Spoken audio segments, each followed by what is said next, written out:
Thank you all for joining me this morning.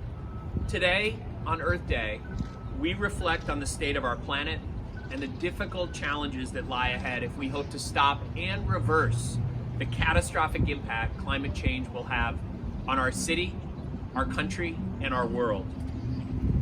You know, it can be a little bit discouraging to think about until you think about the solutions that are springing up all around us.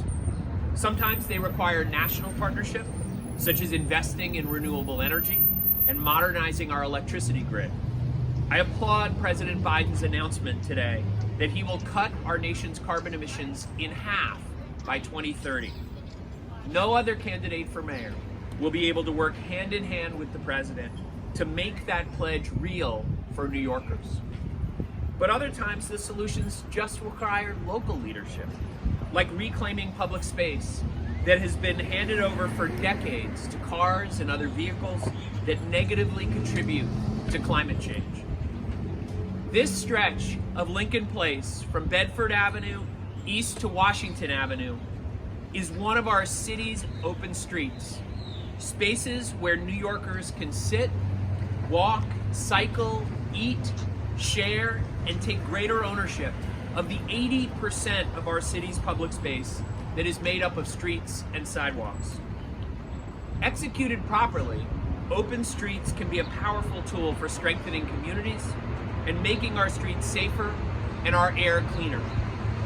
Accessible, equitable city streets can revitalize small businesses throughout the city, since cycling and foot traffic improve business income while lowering New Yorkers' carbon footprint in the process.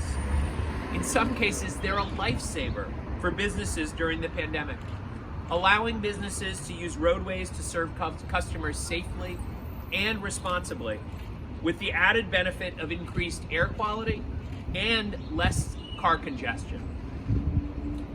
Open streets have proven beneficial to our businesses and our environment, but they also ensure safe passage for pedestrians and cyclists alike, while simultaneously creating new public spaces and new corridors to access our city's parks, which has never been more important than during this pandemic.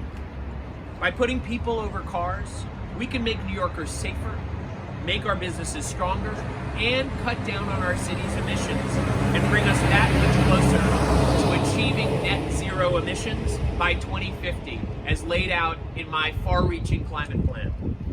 Unfortunately, however, under the current administration, open streets are failing to achieve their fullest potential. Not even close.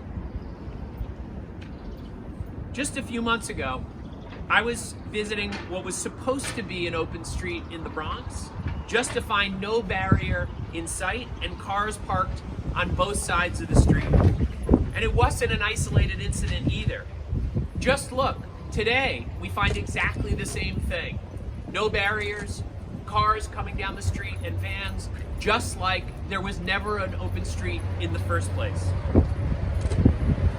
This is happening all over our city. This administration has failed miserably at enforcing its own plan for open streets across the city, particularly in neighborhoods with fewer resources that would benefit the most from having an open street. They can't even keep the barriers designating open streets in place. That ends on the first day that Mayor de Blasio administration ends and I take over at City Hall.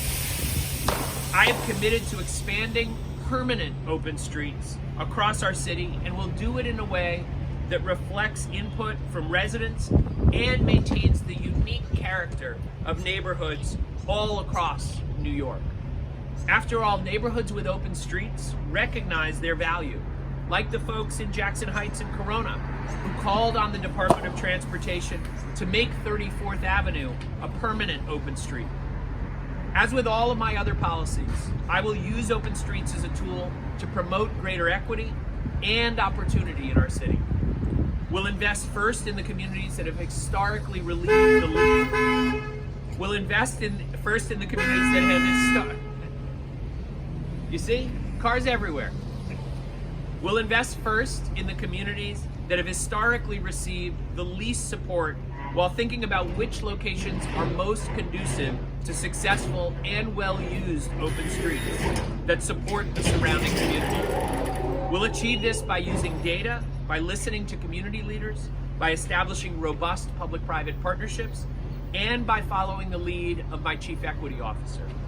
And by thinking about open streets as part of my 15-minute neighborhoods across this city, we will make open space, economic opportunity, and real transportation options available near every New Yorker's home.